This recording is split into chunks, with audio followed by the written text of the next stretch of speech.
आज या ठिकाणी मागाठाण्याचे आमदार प्रकाशदादा सुर्वे हे काशी विश्वनाथसाठी एक मोठी यात्रा या ठिकाणी आयोजित केली आहे.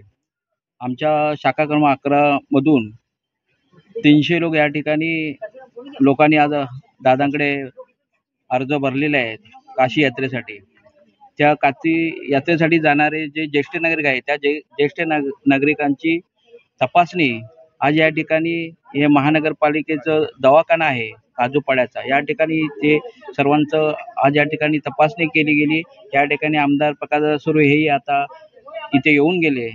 ज्या म्हणजे काशीच्या यात्रेसाठी ज्या लोकांसाठी जो स्वतः म्हणजे ज्याची तब्येत किंवा हे व्यवस्थित असेल त्या म्हणजे सर्व लोकांची तपासणी करून घेऊन जाणारा असा आमदार या ठिकाणी लोकांनी आज या ठिकाणी सांगितलं की आम्हाला घेऊन तर फ्री घेऊन जात आहेत, पण आमची तपासणी सुद्धा करून घेऊन जात, हे मोठं भाग्य आम्हाला आहे असं आमदार दादा प्रकाश दादांना सांगा असं त्या ज्येष्ठ नागरिक मला सांगितलं.